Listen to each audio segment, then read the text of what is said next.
Good afternoon, this is Aaron with Transformed by His Truth. I'm doing a video today about Hamas launching rocket barrage into Israel from Rafah, sounding alarms in Tel Aviv. That's the name of the article.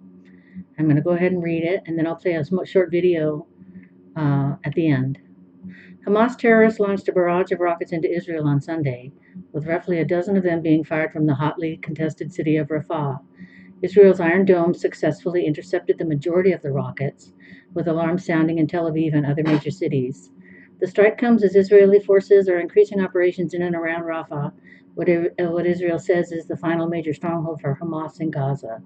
Hamas took responsibility for the barrage and argued it was a retaliation for Zionist massacres against civilians. Israel has faced growing international pressure to cease its operations in Rafah, which play host to roughly 1.5 million displaced Gazans. Israel encouraged civilians in the region to leave areas where they conducted military operations against Hamas in an effort to minimize civilian casualties. Yes, not only did they encourage civilians to leave, they provided 40,000 tents for them to come and be able to have shelter in, and they provided food and medicine and water. And that's their effort to minimize civilian casualties, and they warned them by dropping flyers into these areas where they're going to attack before they do so people can get out. Rafah lies on the border with Egypt and has served as a major artery for humanitarian aid. Israel took control of the Gaza side of the border this week, however, and Egypt responded by refusing to allow further aid through. Well, who is Egypt for here? Are they for Hamas, or are they for the poor Palestinian people? They're obviously refusing to allow further aid through just because they didn't like the fact that the Israelis took control.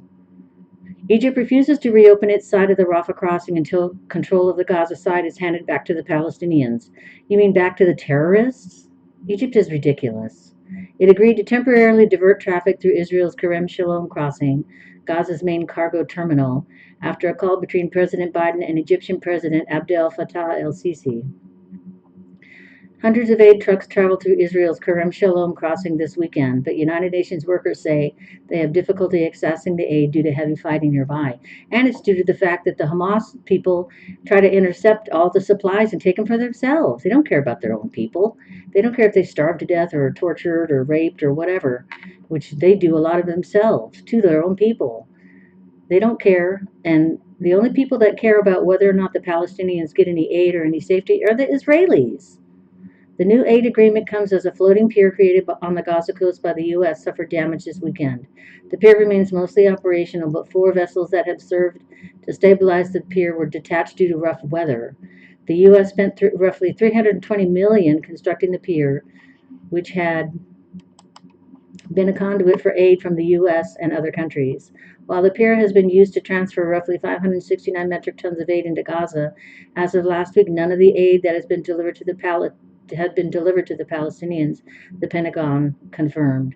Again, partly it's because the Hamas terrorists are getting involved and not allowing the aid to go through and taking it for themselves. So I'm going to let a Democratic congressman make a statement here on Fox News, which goes to show that I don't just play Republican people, I also play Democratic people who have something to say about what's going on. So let's listen.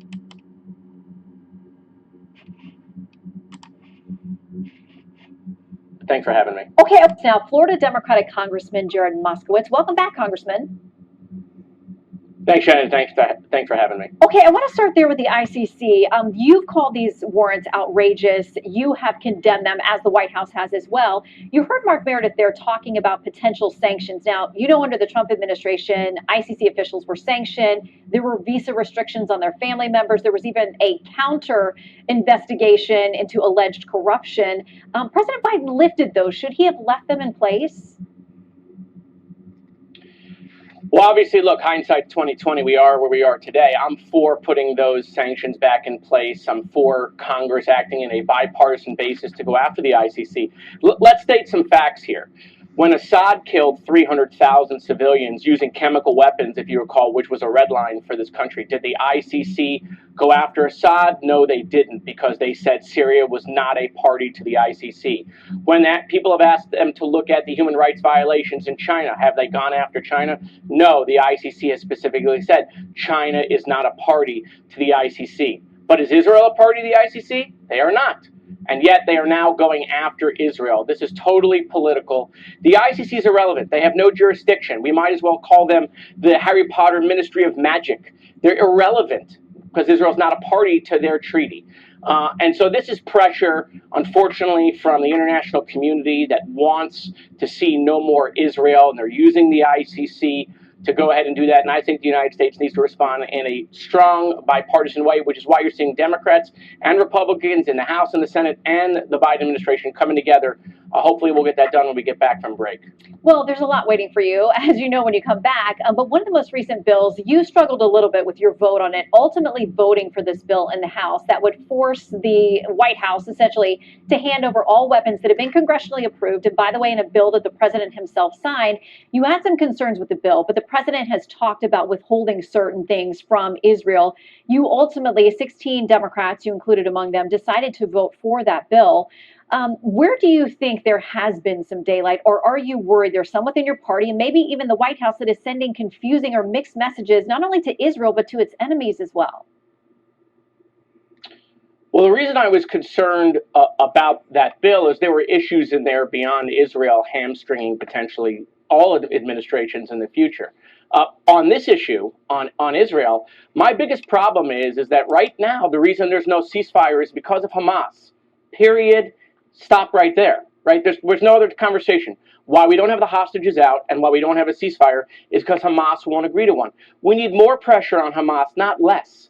And anytime there's any daylight between the United States and Israel, Hamas has a reason to not come to the table and agree to a ceasefire. We also saw reports, unfortunately, that Israel had agreed to the terms between the United States and the Qataris, yet the Egyptians might have changed some of the terms in favor of Hamas. So unfortunately, right now, that the ceasefire conversations are an absolute complete mess. But make no mistake about it, the reason why there's a Rafah operation is because Hamas has not agreed to a temporary ceasefire to release the hostages.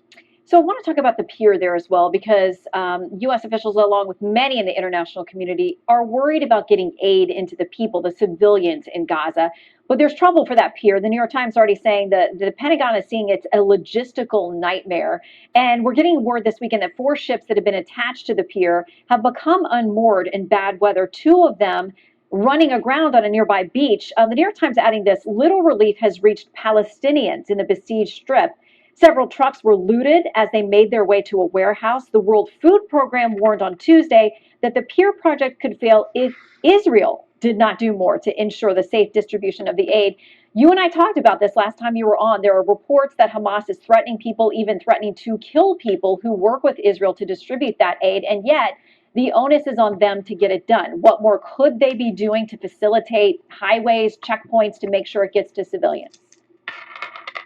Yeah, again, right? It's the same conversation over and over and over. Oh, it's Israel, Israel, Israel, Israel, right? No, none of the problems on getting aid have anything to do with the fact that the UN is having issues getting that aid around because it's an unsecure area because Hamas is attacking the aid, right? Where's the pressure on Egypt to get aid, more aid through the Rafah crossing?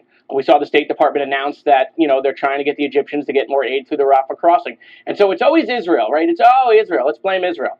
But again, the reason why there isn't humanitarian aid more going around is because it's unsafe, because Hamas is attacking the convoys, because Hamas wants to steal the aid. Make no mistake about it, Hamas doesn't care about the Palestinian people, right? The leaders of Hamas are worth billions of dollars. Did they invent the product? No, they stole this money from the Palestinian people and then buried themselves underground while they left all their civilians exposed in a war that Hamas started. Okay, it's no different with this humanitarian aid. Look, Israel's doing what they can, obviously, without putting their soldiers in harm's way to get this aid to the Palestinian people. It's very important that we do that. There are innocent civilians there, women and children, that need to make sure that we get aid because we have to make sure that we don't have a famine. But we need the UN and Egypt to do more. I want to ask you quickly, because you've been critical somewhat of the president's position on the border and some of these foreign policy issues as well. Our recent polling shows that a lot of Americans agree with you. They give the edge to President Trump on immigration, on the economy, on crime, and on foreign policy. There are tough swing state polls out there for the president this week as well. And Nate Silver, one of the country's top pollsters, says if he's still struggling like this by August, he should consider leaving the tickets. Is that a conversation worth having if your goal is to make sure that President Trump does not get back to the White House? No, it's not a conversation worth having. Nate, thanks for your participation. But this is ridiculous. We're well past that conversation. President Biden is going to be the nominee. We're going to have our convention, and he's going to win in November. This is going to be between two people, right? It's either really, the way I look at the election is, do you want Trump back or do you not? That is the crux of the issue. I think that's what the American people are going to ask themselves when they go into that ballot. Do they want President Trump back, or do they not want him back? And that's going to depend on what's important to each solitary American. If you are for a woman's right to choose, then you will not be voting for President Trump. If you're for a woman having the rights to contraception, you won't be voting for President Trump. On immigration, quite frankly, I think both parties are to blame on what's going on with immigration, right? Democrats, I've said this before, Democrats were late to come to the table. When we came to the table and got a bipartisan agreement with a conservative bill coming out of the Senate, then Republicans walked away because Trump wants to use it in the election, right? He said, blame me. And so, at the end of the day, the election is very close. We're kind of at halftime now. We're going to get out of the summer, and all of a sudden it's going to be September, October. As we go into the election, people will look at what's the state of the economy at that moment, and how do they feel about the country. But it is a very close election. It's down to a couple of states. Yeah, and right now they're not feeling good about the economy. We're going to talk about that more in the show. But Congressman, we appreciate your time. Thanks for dropping in. Back, Congressman. Okay, that's the end of the video. So you got a congressman who has the right idea about Israel, but he's still very democratic and wants to have Biden back in office. Saying that he's going to win is presumptuous because most of the people in this country are tired of the national debt being out of control. They're tired of high gas prices. We're tired of high interest rates. We're tired of inflation. And things were not this bad when Trump was in office. I mean, the facts are the facts. So anyway, Israel has been trying to get aid into Rafah and other areas so that the people have medicine and food and water that they need. But obviously Hamas has been getting in the way and threatening people and doing all these things to try to keep the aid from getting to the Palestinian people, which they don't care about. They don't care about their own people. They don't care about anybody. All the Hamas terrorists and Houthis and Hezbollah terrorists care about, which are all Iranian proxies, all they care about is the elimination of the Israeli people. They want to take over that land, and they want the Israeli people out. Whether they're dead or alive, it doesn't matter to them as long as they're gone. So from the river to the sea means that the terrorists want the elimination of the Israelis from the river to the sea. These people that are protesting on these college campuses need to figure out what they're talking about. They look really ignorant when they're saying that they say from the river to the sea, they want to see Palestinian free. It's not that. That's not even what that means. And the fact that they are protesting against Israel and its the ideas that they don't like, not even recognizing that Israel is trying its best to keep civilians safe and out of harm's way before they attack and do anything else. So you need to get your facts straight before you start yelling at Israel and calling Israel, the bad guy and blaming Israel for everything. And this, I'm impressed that this congressman stood up the way he did for Israel because what he's saying is true. So I hope that you have a good day. I hope that this helped you to figure out what's going on. And thank you for coming to my channel, and hope you have a good day. Bye-bye.